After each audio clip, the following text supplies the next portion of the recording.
मेरे गुरुदेव संपूर्ण रूप से निरपेक्ष हैं। किसी को कृष्ण की सेवा में लगाने की ही वे सर्वश्रेष्ठ दया मानते हैं, परंतु किसी की रुचि संसार में लगा देने या विषय भोगों के प्रति किसी को प्रोत्साहन देने को वे सबसे बड़ी हिंसा मानते हैं। जिसका जैसा अधिकार अथवा भाग्य है, उसको उसके अनुरूप ही गुरु की प्राप्ति होती है। हमें सर्वप्रथम श्री गुरुदेव के चरणों का आश्रय लेना होगा, अर्थात हमें छोटा होना होगा।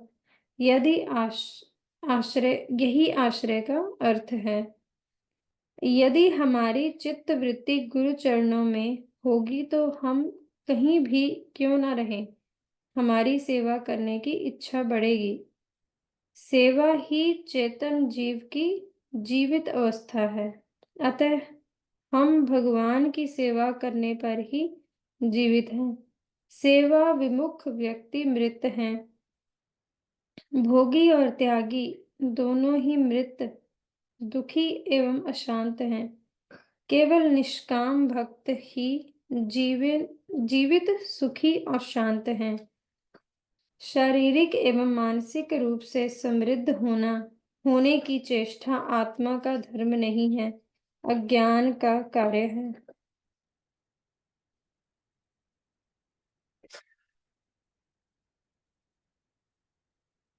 प्रश्न: क्या भक्ति का प्रयोग केवल भगवान के लिए ही होता है?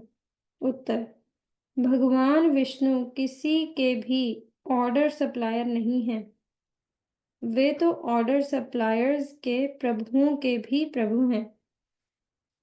विष्णु ही सबके एकमात्र सेव्य प्रभु होने के कारण भक्ति शब्द का उपयोग केवल विष्णु के लिए ही होता है।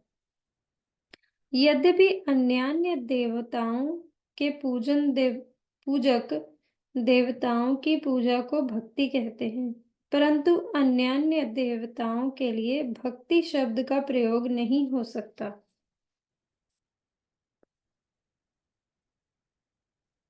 अन्यान्य देवताओं की पूजा से हम धर्म, अर्थ, काम, मोक्ष आदि चाहते हैं, किंतु विष्णु की पूजा के समय विष्णु क्या चाहते हैं, केवल इसी का ध्यान दिया जाता है। भगवान, भक्ति और भक्त एक सूत्र में गुंथे होते हैं। भक्ति ही भगवान के साथ भक्त का युग सूत्र है। भगवान भक्त के उपास्य हैं और भक्त भगवान के सेवक हैं। देवता भगवान नहीं है, वे जीव तत्व हैं, सेवक तत्व हैं। शास्त्र कहते हैं, एकला ईश्वर कृष्ण आर सब भृत्य यारे ये छे ना चाहे ते तैछे करे नृत्य। चैतन्य चरितामृत। अर्थात कृष्ण ही एकमात्र ईश्वर हैं, बाकी सब सेवक हैं। वे जिसे जैसा नचाते हैं वे वैसे ही नाचता है।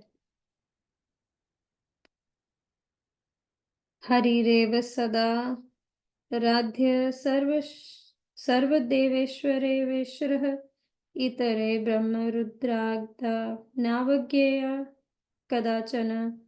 यस्तु नारायणं देवं ब्रह्मरुद्रादिदेवते समत्वैनैव विक्षेप्त स पाषण्डी भवेत् ध्रुव। पद्म। हरि ही सदा आराध्य हैं। वे समस्त देवताओं के ईश्वरों के भी ईश्वर हैं, परंतु कभी भी अन्यान्य देवताओं की अवज्ञा भी नहीं करनी चाहिए। जो ब्रह्म, रुद्र आदि देवताओं को नारायण के समान मानते हैं, अवश्य ही वे पाषंडी हो जाते हैं।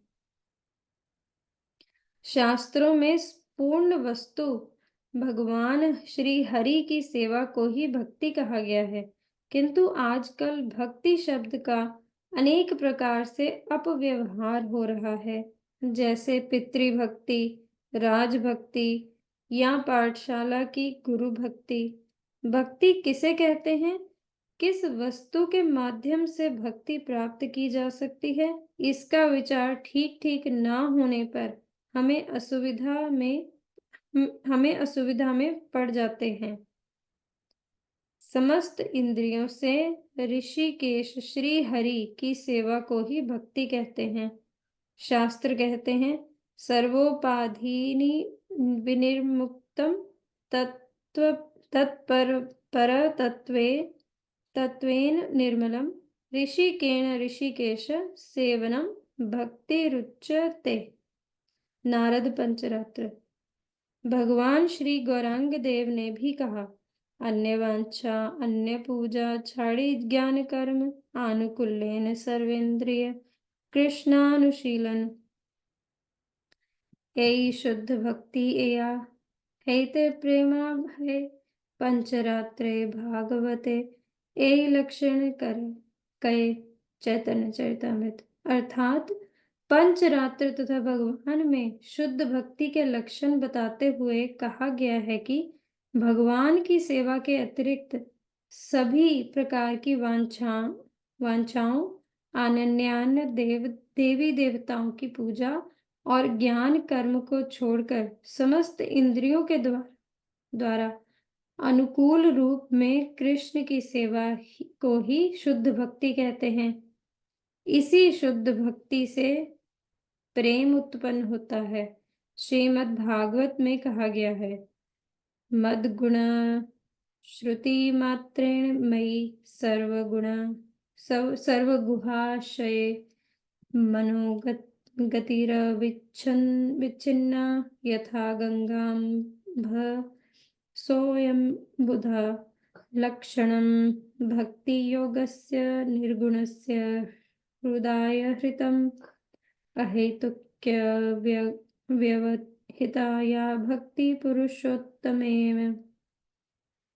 भगवान श्री हरि कह रहे हैं कि जिस प्रकार गंगा का जल अविच्छिन्न गति में समुद्र में मिल जाता है, ठीक वैसे ही जब मेरे गुणों का श्रवण करने मात्र से साधक का मन अविच्छिन्न गति में मुझ में लग जाता है तो उसे निर्गुण भक्ति कहते हैं। पुरुषोत्तम मेरे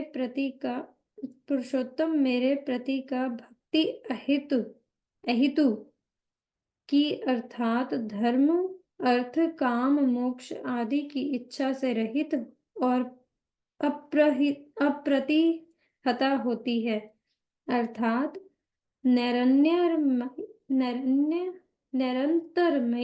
निरंतरमयी होती है। श्रील प्रभुपाद जी के उपदेशामृत की जय। श्रील भक्ति सिद्धांत ठाकुर प्रभुपाद जी की जय।